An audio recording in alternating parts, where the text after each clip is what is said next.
Hey, I'm Expectaz, and in this video I'm going to show you how to properly slice a beat using the velocity. And that is a really handy trick when using a drum pad and you want to have the drum program play the drums within only one pad. Look at what is going to happen. I will create a drum program first, or a drum track. Then I choose a pad where I want to load a drum loop. For example, this one, or I don't really care, this one is fine for me. And then what you need to do, if you now press it, it will loop continuously. So what I want to do at the first place is set it to note on, so it will not play the sample until the end. And the second thing I want to do is go to the modulation page, set the amp to 0 for the velocity sensitivity, but the velocity needs to go to the sample start. And you put it to 127. Then what you can do is this velocity here means that in the top right corner it will play the start of the sample, and in the bottom it will play the end of the sample. So basically the sample is played at a different starting point using this thing. So I can do it like this. I will have a clip now, but let's shorten the clip a little bit. For me only one is fine.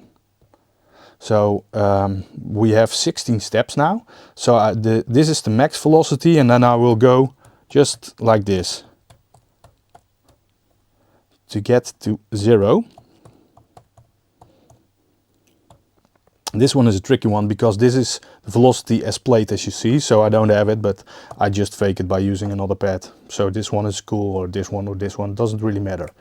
When I now play it, let's first look at the tempo. It's 128.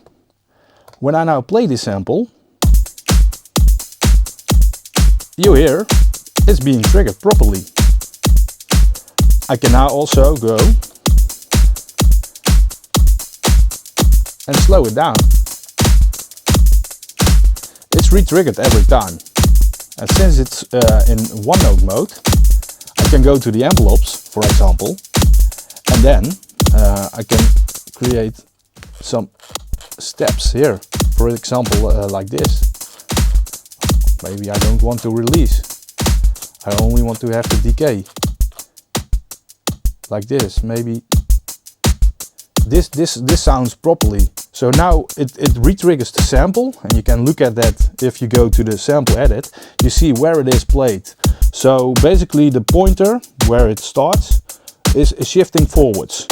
And you can just make it even slower, and this still sounds fantastic. Warping is not always a good way to slice drum loops, but you can go as fast as you want. It doesn't really matter. It will stay accurate if you do it like this. Another great thing that you can do using this, let's go to a regular tempo like 128 or something, is that you can remove steps to just chop the beat and maybe put other drum loops in it, like this, for example. That's also something you can do.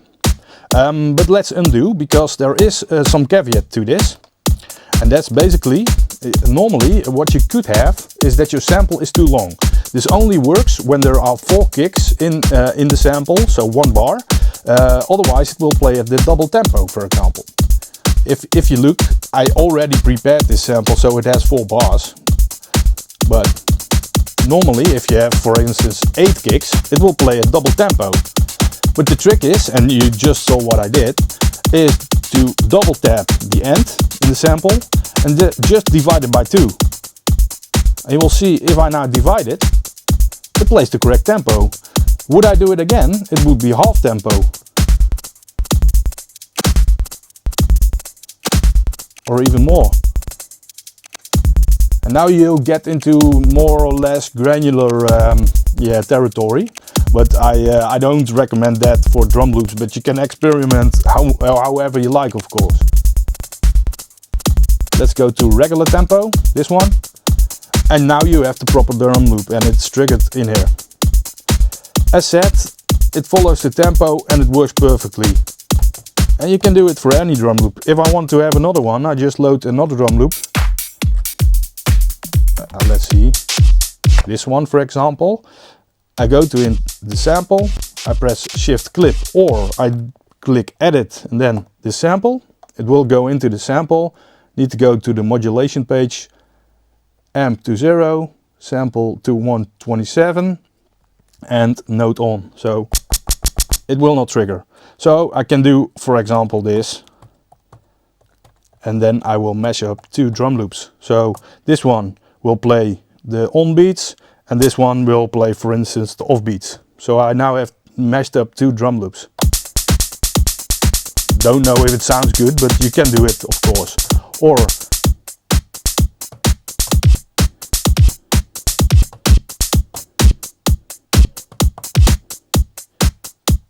you can do anything you want. You just get crazy with this.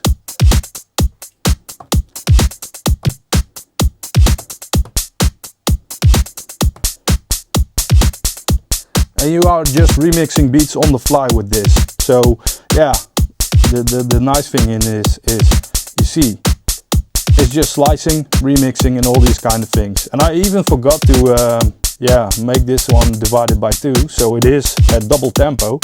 Let's see what happens when I do it like this. Instantaneously it gets different, so it's really nice to be able to do it like this. This is just the decay phase of the kick that is in here. And you can also mix the kicks.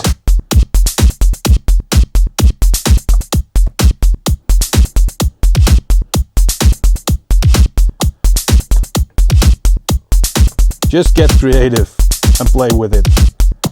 That's it for this video, and I want to say have fun and subscribe to the channel if you didn't do that already. So thank you.